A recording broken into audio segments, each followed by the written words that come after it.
Hello, very good morning to all of you. Day 21 शब्दों को हम लोग देखें। आई होप कि आप रिवीजन कर रहे होंगे। पहले डे 20 के शब्दों के जो क्वेश्चंस थे उनको जरा हम लोग देख लेते हैं। आपको याद होगा एंसिलरी और पेरिफेरल दोनों का मतलब था नॉट सेंट्रल नॉट मेन, और कार्डिनल और कोर दोनों का मतलब था जो सेंट्रल है। ये एक दूसरे का एंटोनिम, और पेरिफेरल और कार्डिनल एक दूसरे का एंटोनिम। नैरो पतला होना धीरे धीरे, फ्लेयर धीरे धीरे चौड़ा होना, टेल ऑफ पतला होता जाना धीरे धीरे, और स्वेल मतलब बढ़ना, कम होना। कम होने का उल्टा, नैरो का उल्टा स्वेल हो जाएगा। पिछले वाले में शब्द बहुत ज्यादा नहीं थे। अब जरा देखिए, if something is tapering off, कम होता जा रहा है, it is actually diminishing. Diminish आपको याद होगा कम होना, डिक्रीज। ट्रू है।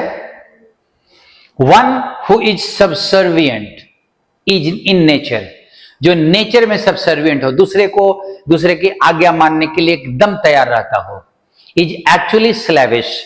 मैंने बताने के समय बताया था स्लेविश स्लेव से बना है, गुलाम की तरह। एकदम ट्रू है। Taper and flare are antagonistic in nature. Taper का मतलब कम होना, फ्लेयर का मतलब बढ़ना, और एंटेगोनिस्टिक का मतलब एक दूसरे का ऑपोजिट, विरोधी, एक दूसरे के विरोधी हैं। तो एकदम ट्रू है वो। If something is swelling down,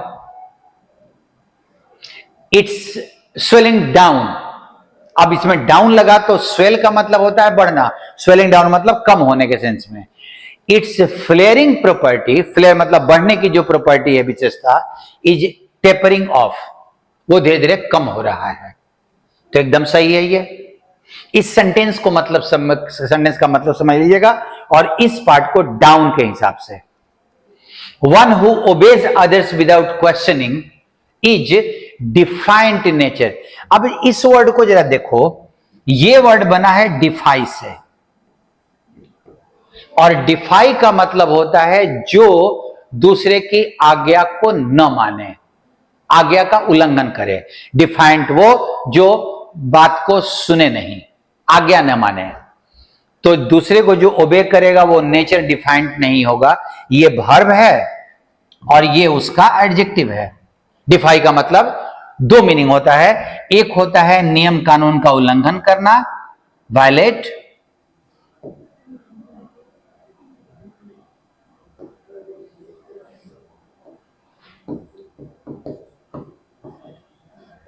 violet होता है, और दूसरा डिसोबे, डिसओबे और चैलेंज करना। और डिसोबे और चैलेंज करने वाले मीनिंग का एडजेक्टिव बनता है डिफाइंड। इसी का नाउन होता है डिफायंस। डिफायंस। जो दूसरे की आज्ञा को न माने उसको हम डिफाइंड बोल सकते हैं। आज्ञा मानने वाले को डिफाइंड नहीं, सबसर्विएंट या ओबीडिएंट कहा जा सकता है। अब आज के वर्ड्स। कन्वोक। कन्वोक का मतलब होता है किसी एक जगह पे जुटाना। अब कन्वोकेशन में लोग आके जुटते हैं एक जगह पे, कहीं मीटिंग आदि के लिए। मीटिंग आदि के लिए कन्वोकेशन लोग इस्तेमाल करते हैं। उसका नाउन, वर्ब में के लगता है, नाउन में सी हो जाता है। गार्नर, मार्शल, मोबिलाइज, सबका मतलब होता है किसी खास पर्पस के लिए लोगों को जुटाना।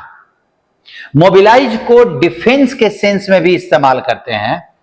जब आप किसी सैनिक आदि को किसी जगह पे टुकड़ी आदि को तैनात करते हो तो वो भी आप मोबिलाइज करते हो। बाकी आई एम मोबिलाइजिंग रिसोर्सेज मतलब मैं संसाधन जुटा रहा हूं। गार्नर का मतलब भी जुटाना, मोबिलाइज का मतलब भी जुटाना, और अगर डिफेंस के सेंस में इस्तेमाल हो तो वो तैनात करने के सेंस में। और स्कैटर का मतलब बिखेर देना, तो अपोजिट हो जाएगा, समन अप उसको उसका मतलब ही जुटाना होता है। लेकिन अगर यूज वाइज बोला है ना, समन अप हम लोग एक्चुअली करेज आदि के लिए इस्तेमाल करते हैं। हमने साहस जुटाया, आई समन अप करेज। डिफिशिएंट कम, तो इसका एक कमी वाले मीनिंग में ज्यादा के सेंस में कहीं ना कहीं होगा। जॉबलेस जिसके पास नौकरी ना हो। ओटीओज, ओटीओज का नया वर्ड है, ध्यान दीजिएगा। सुपरफ्लुअस जरूरत से ज्यादा, स्किम्पी जरूरत से कम, बहुत कम। सुपरफ्लुअस इसी का सिनोनिम हो जाएगा और ये एंटोनिम हो गया। डिसिपेट बिखेर देना, वो स्कैटर वाला था ना मीनिंग, स्कैटर वाले मीनिंग में डिसिपेट हो जाता है। सो जुटाने का अपोजिट हो जाएगा डिसिपेट वाला मीनिंग। लेड ऑफ वही जॉबलेस वाले मीनिंग में लेड ऑफ हो जाएगा। सैक्ड वही जॉबलेस वाले मीनिंग में। सैक्ड का भी मतलब होता है, सैक का एक्चुअली जो मीनिंग होता है ना, वो किसी को पद से बर्खास्त करने के सेंस में। सो सैक्ड का जॉबलेस वाले सेंस में हम इस्तेमाल करते हैं। स्पार्स स्किम्पी का सिनोनिम एंड ओटीओज का एंटोनिम, बहुत कम। सुपरन्यूमररी ये भी ओटीओज का सिनोनिम है और स्पार्स और स्किम्पी का एंटोनिम, मतलब सुपरफ्लुअस जरूरत से ज्यादा। एक्सपेंड खर्चा कर देना, व्यय कर देना, तो वही डिसिपेट वाले मीनिंग में। डिसिपेट का नाउन बनता है डिसिपेशन। मार्शल जुटाने के सेंस में, गार्नर वाले एक जगह पे जुटाने के सेंस में। स्कैंट स्किम्पी का, स्कैंट भी लिखते हैं और स्कैंटी भी लिखते हैं, मतलब बहुत कम के सेंस में। स्क्वेंडर डिसिपेट का सिनोनिम हो जाएगा, बर्बाद कर देना, waste away. And surplus superfluous का, जरूरत से ज्यादा। अब आप उस शब्दों को देखो। रिडंडेंट, रिडंडेंट के दो मीनिंग होते हैं। पहला, useless because of being excessive, जरूरत से ज्यादा है इसलिए काम लायक नहीं है, फालतू है। Superfluous, surplus, supernumerary and otiose, जरूरत से ज्यादा। डिफिशिएंट, स्किम्पी, स्पार्स, स्कैंट, कम, बहुत कम। दूसरा meaning, unemployed because of lack of opportunity, हमारे पास अपॉर्चुनिटी नहीं है इसलिए हम जॉबलेस हैं। Jobless, laid off, sacked. Next word muster, और मस्टर का मीनिंग होता है टू असेंबल और gather. Courage, will, crowd, resources भी, संसाधन आदि को भी जुटाने के लिए आप मस्टर का इस्तेमाल करते हो, जुटाना।